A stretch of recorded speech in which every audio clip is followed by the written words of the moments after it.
تو میرے بھائیوں کہنا یہ تھا کہ دین وہ ہے جو نبی کریم سرور دو عالم صلی اللہ علیہ وسلم فرمایا ما انا علیہ و اصحابی، یہ ہے دین۔ اس دین کے خلاف زمانے کی تبدیلیوں سے مختلف افکار، مختلف نظریات، مختلف فرقے پیدا ہوتے رہے۔ ایک زمانے تک ان کا ڈنکا بجا، ایک زمانے تک ان کے افکار جو ہیں دنیا کے دلوں پر مسلط ہوئے، اور یہ سمجھ میں آتا تھا کہ بھائی دیکھو جتنی نئی نسل ہے وہ ساری ان کے پیچھے جا رہی ہے، سب ان کے پیچھے بھاگ رہے ہیں، اور اس واسطے علماء حق ہیں یا جو متقدمین کے نام لیوا ہیں، جو سلف صالحین کے پیروکار ہیں، ان کو کچھ اپنے اندر تبدیلی پیدا کرنی چاہیے تاکہ ان نئے افکار کا کچھ مقابلہ کر سکیں۔ اگر وہ حضرات امام احمد بن حنبل اور امام بخاری انہوں نے اگر اس دباؤ میں آ کر اگر کوئی ادنا شوشہ بھی بدل دیا ہوتا تو آج دین اس صورت میں محسوس نہ ہوتا۔ تو ہر دور میں ایسے لوگ پیدا ہوتے ہیں اور ان کا ڈنکا بجتا ہے، ان کے بارے میں کہا جاتا ہے بھئی بڑے مؤثر، ان کا کلام بڑا مؤثر ہے، لوگ ان کے پیچھے چل رہے ہیں، لوگ کہا جاتا ہے کہ یہ نئے افکار لے کر آئے ہیں اور نئے نظریات لے کر آئے ہیں، اور ان کے پیچھے چلنے والوں کی ایک فوج ہے جو ان کے پیچھے چل رہی ہے، اور یہ بیچارے پرانے لوگ سلف صالحین کے پیروکار یہ پیچھے رہ گئے ہیں اور وہ آگے بڑھ گئے ہیں۔ میرے بھائیوں، وہ جتنے آگے بڑھنے والے ہیں وہ بھی اسی طرح تاریخ کا حصہ بننے والے ہیں جیسے معتزلہ اور جہمیہ بنے تھے۔ لہذا کبھی اس بات سے مرعوب نہ ہونا کہ فلاں نظریہ جو ہے اس کا بڑا چرچا ہے، فلاں نظریہ بڑا پھیل رہا ہے، نوجوان نسل اس کی طرف جا رہی ہے، اس کے باتوں کے اندر بڑی تاثیر ہے، اس بات سے کبھی مرعوب نہ ہونا۔ یہ سارے نظریات، سارے افکار جو مان علیہ و اصحابی کے خلاف ہے، سب مٹنے والے ہیں۔ ایک دن وہ بھی تاریخ کا حصہ بنیں گے جس طرح معتزلہ اور جہمیہ بن گئے۔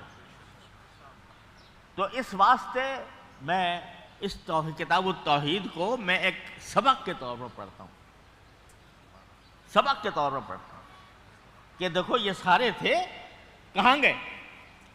آج بھی ہمارے سامنے کیسے نظریات ہیں، کیسے افکار ہیں، کیسے لوگ آ رہے ہیں، نئی نئی باتیں کر رہے ہیں۔ بھائی اس میں بڑی جدت ہے، اس کے بیان میں بڑی جدت ہے، اس کے بیان میں بڑی تاثیر ہے، اس کی تحریر میں بڑی جان ہے۔ یہ لوگ جو ہیں وہ اس کے پیچھے چل رہے ہیں، ڈنکا بجا ہوا ہے۔ کن کے پاس؟ نو تعلیم یافتہ قوم جو ہے وہ ان کے پیچھے چل رہی ہے۔ تو میرے بھائیوں جانے دو ان کے پیچھے، ہم تو اسی پر رہیں گے جو مان علیہ و اصحابی کا پیغام ہے۔ یہ سب مٹ جائیں گے، سب فنا ہو جائیں گے اور تاریخ کا حصہ بنیں گے۔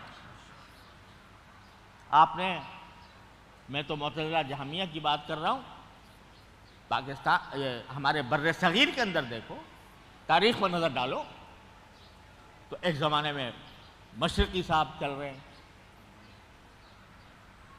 ان کا ڈنکا بجا ہوا ہے، ان کی تحریریں پڑھی جا رہی ہیں، ان کے نظریات اپنائے جا رہے ہیں۔ جی آج کوئی جانتا ہے مشرقی صاحب کو؟ ان کی تحریر کوئی پڑھتا ہے؟ نہیں۔ تو غلام احمد پرویز صاحب تھے، ایک زمانے میں کہا جاتا تھا کہ بھائی علماء کے پاس ان کا توڑ نہیں ہے سوائے کفر کے فتوے کی۔ لیکن آج دیکھو کوئی پڑھتا ہے غلام احمد پرویز کی کتابیں؟ وہ کباڑیوں کے ہاں بک رہی ہیں۔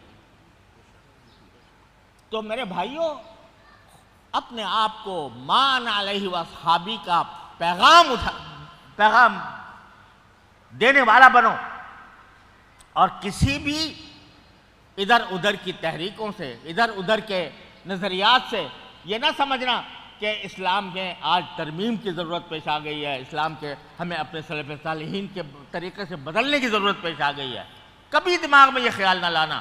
ان کا یہ جو پڑھائی جاتی ہے نا، لوگ کہتے ہیں بھئی معتزلہ کو اب کیا پڑھیں اور جہمیہ کو کیا پڑھیں، تو میں تو کہتا ہوں پڑھو، تاکہ پتہ چلے کہ کون کیا تھا اور کیا ہو گیا۔